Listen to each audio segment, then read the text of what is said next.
अस्सलाम वालेकुम, मेरा नाम हमाद नईम है और आज हम लोग सीएनसी प्रोग्रामिंग में इंक्रीमेंटल पोजीशनिंग के हवाले से स्टडी करेंगे कि इंक्रीमेंटल पोजीशनिंग होती क्या चीज़ है। सीएनसी मिलिंग मशीन में जैसा कि आप लोगों को मालूम है कि उसकी जो एक्सिस की तादाद होती है वो ज़्यादा होती है as compare to turning centre. तो इधर एक्सिस के हवाले से हमें बहुत ज़्यादा ध्यान देना पड़ता है कि कौन से एक्सिस को आपने किस तरह हरकत देनी है। यहाँ पर अब इस टाइम हम लोग x और y एक्सिस को स्टडी करेंगे, क्योंकि z एक्सिस जो होता है वो डेप्थ ऑफ कट को हम लोग कंट्रोल करने के लिए या स्पिंडल की हरकत कंट्रोल करने के लिए इस्तेमाल करेंगे, जो कि वर्टिकल पोजीशनिंग में लगा होता है। ये इस पोजीशन में लगा होता है स्पिंडल मिलिंग मशीन के ऊपर। हमारे पास अमूमन जो है मिलिंग मशीन की दो ही टाइप्स हैं जो कि हम इस्तेमाल करते हैं। एक हॉरिजॉन्टल मशीनिंग सेंटर होता है और एक वर्टिकल मशीनिंग सेंटर होता है। तो वर्टिकल जो मशीनिंग सेंटर है उसमें स्पिंडल आपके पास वर्टिकल पोजीशन लगा होता है, यानी कि उम्मूदी सिमत में लगा होता है और वो ऊपर नीचे इस तरह हरकत करता है। ठीक है, अब होता यह है कि z एक्सिस से तो हम लोग डेप्थ ऑफ कट को कंट्रोल करते हैं। ठीक है, y और x एक्सिस से आप लोगों ने उसकी पोजीशन को चेंज करना है, जो उसकी हॉरिजॉन्टल और दाएं बाएं वाली पोजीशन है या आगे पीछे वाली पोजीशन है उसको आपने कंट्रोल करना है। इस टाइम जो आपके सामने डायग्राम नजर आ रही है ये एक मिलिंग मशीन का एक पार्ट है जो कि हमें स्टेप ब्लॉक बनाना है और इसको आप लोग टॉप व्यू से देख रहे हो। ठीक है, ये याद रखिएगा कि इसमें जो भी डायग्राम आपके पास बन रही होती है या तो वो टॉप व्यू से होती है या उसका फ्रंट व्यू जो है आपके सामने बयान किया होता है। तो हमें उस लिहाज से जो है इस डायग्राम के एक्स वाई और जेड कोऑर्डिनेट्स को ध्यान में रखना पड़ता है। अभी इसके सिर्फ हमने टॉप व्यू बनाया हुआ है, इसका हमने साइड व्यू नहीं बनाया हुआ, तो साइड व्यू से हमें इसकी डेप्थ ऑफ कट के हवाले से पता चल जाता है। लेकिन अभी हम लोग क्या करेंगे, हम लोग सिर्फ और सिर्फ इसके x और y जो पोजीशनिंग है वो हम लोग मालूम करेंगे। तो आप लोग यहाँ पे देख सकते हैं कि मैंने यहाँ पे एक नोट के तौर पर एक एक्सिस जहाँ पे ड्रॉ कर दिए हैं, ये x एक्सिस को रिप्रेजेंट कर रहा है जबकि ये जो है y एक्सिस को रिप्रेजेंट कर रहा है। तो ऐसी लाइनें आपको जहां भी डायग्राम के अंदर नजर आएंगी वो आपके y एक्सिस को रिप्रेजेंट करेंगी और ऐसे जो भी नजर आएंगे वो आपको x एक्सिस को रिप्रेजेंट करेंगे। अब इंक्रीमेंटल पोजीशनिंग होती क्या है? इंक्रीमेंटल पोजीशन को हम लोग पॉइंट टू पॉइंट सिस्टम भी कहते हैं, क्योंकि हर पॉइंट पे फासला जो होता है वो आपका चेंज होता है। इसमें एब्सोल्यूट में तो तमाम की तमाम माशें हम लोग एक खास पॉइंट से लेते थे, इसके अंदर आपने जितनी भी माशें लेनी है वो हर पॉइंट के ऊपर डिफरेंट होगी। ठीक है, जैसे ये पॉइंट है, इधर और पॉइंट है, इधर और पॉइंट है, इधर और पॉइंट है, इधर और इस तरह हर पॉइंट के ऊपर मार्क्स जो है इसकी डिफरेंट होगी। अब आसानी के लिए हम लोग करते क्या है कि मैं इनको पॉइंट्स दे देता हूँ। मैं इसको कहता हूँ ये मेरे पास ए पॉइंट है, ये बी पॉइंट है, ये सी है, ये डी है, ये ई है, ये एफ है, ये जी एच और ये है पॉइंट मेरे पास आई पॉइंट है। ठीक है, और इसको हम लोग कह देते हैं जे पॉइंट। ठीक है, तो हर पॉइंट को हमने दे दिया। अब आप लोग सोच रहे होंगे कि एबीसी हम कहां से स्टार्ट करें? किसी भी जगह से आप स्टार्ट करते हैं, यहां से कर सकते हैं, यहां से, यहां से, यहां से, किसी भी पॉइंट से कर सकते हैं हम लोग। ठीक है, ये आप लोगों को बहुत ज्यादा सहूलत मुहैया है इसके अंदर मशीन सेंटर के अंदर। ठीक है, अब हमें हर पॉइंट से उसका फासला मालूम करना है कि ए से लेके बी तक क्या फासला है, बी से सी तक क्या फासला है। तो हर पॉइंट का हम लोग फासला मालूम करेंगे और उस लिहाज से हम लोग जो है वो कोऑर्डिनेट्स यहाँ पर बयान कर देंगे। तो मैं यहाँ पर अब जो है कोऑर्डिनेट्स यहाँ पे लिखता हूँ कि A B C D E F G H I और जे के ऊपर जो है वो क्या क्या कोऑर्डिनेट्स हैं। तो अब यहाँ पे देखिएगा आप लोग, अब ए पॉइंट जो आता है आपने ये भी देखना है कि आपने कौन से पॉइंट को फिक्स पॉइंट रखना है अभी, क्योंकि सबसे पहला जो आप लोग पॉइंट सिलेक्ट करते हो उसकी हमेशा वैल्यू एब्सोल्यूट और इंक्रीमेंटल में 0 0 ही होती है।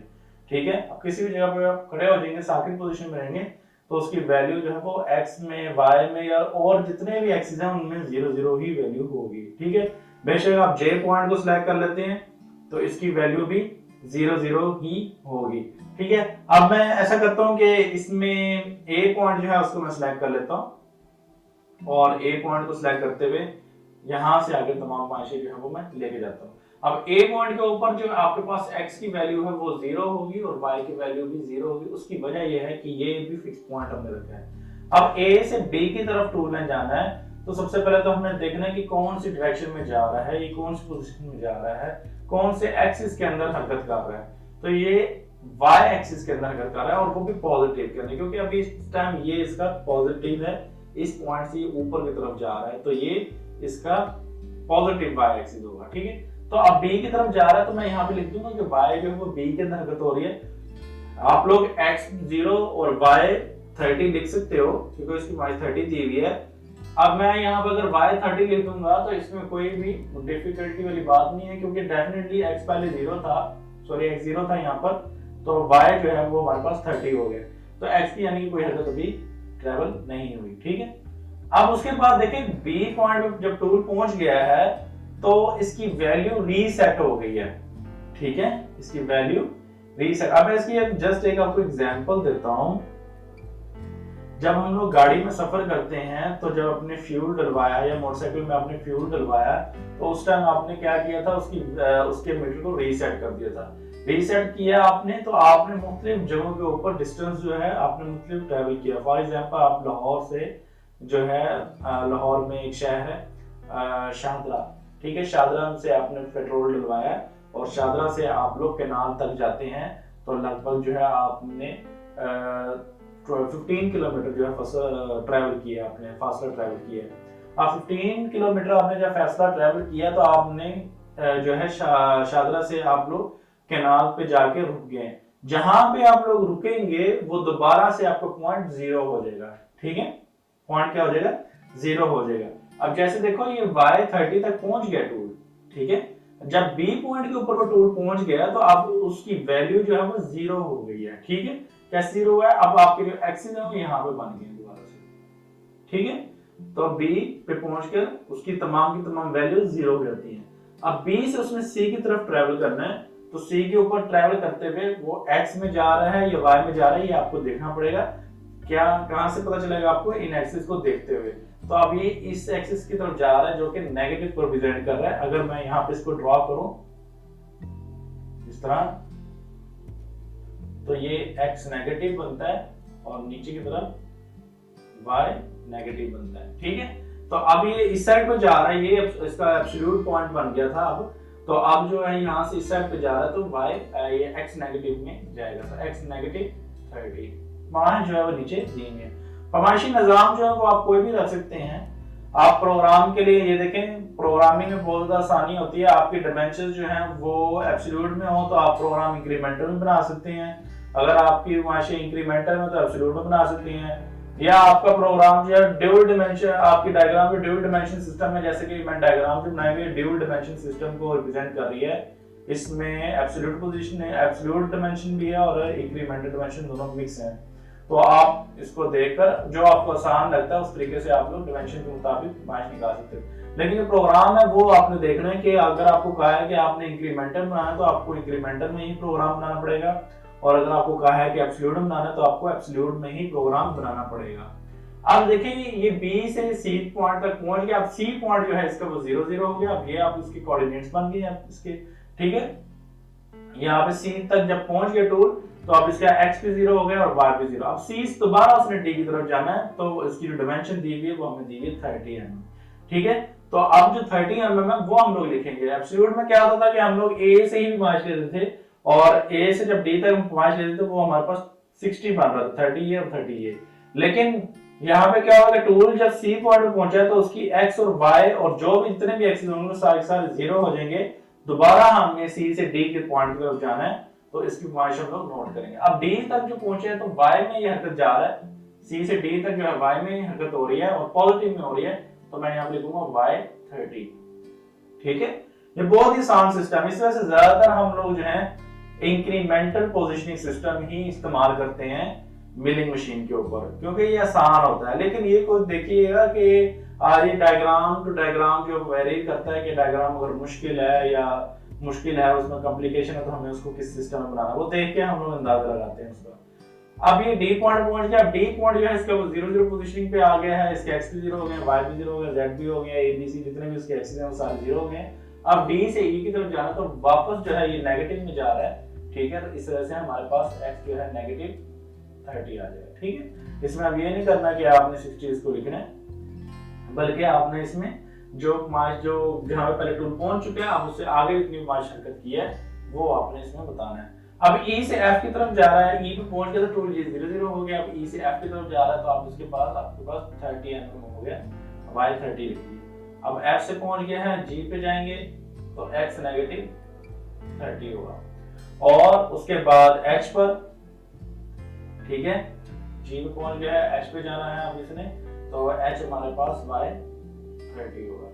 और h से i की तरफ जा रहा है तो x नेगेटिव 30, ठीक है।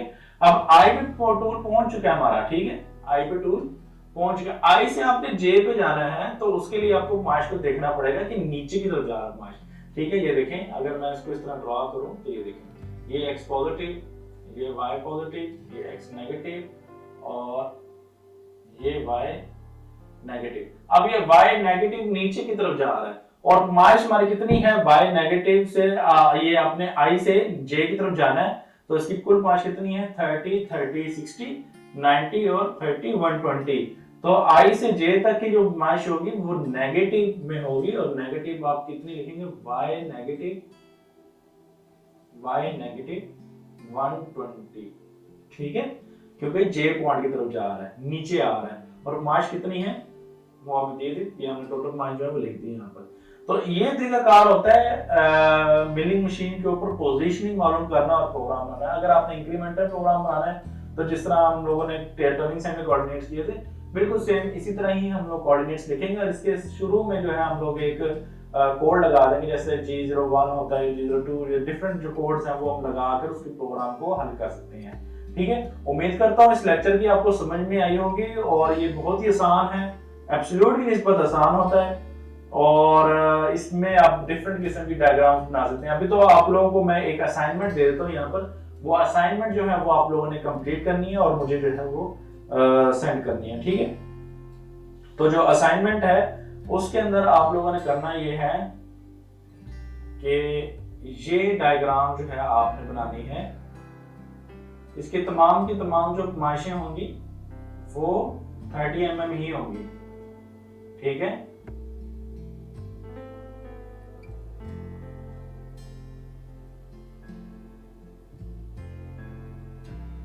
ठीक है, तमाम की तमाम मार्शें इसमें 30 mm में होंगी। अब ये वाली जो डायग्राम है इसको आप लोगों ने दो तरीकों से बनाना है। एक तो बनाना है आपने एब्सोल्यूट पोजीशनिंग से,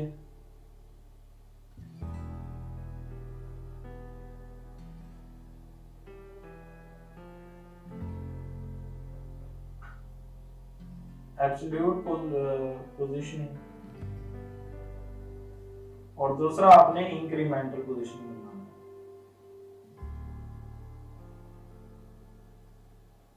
ठीक है।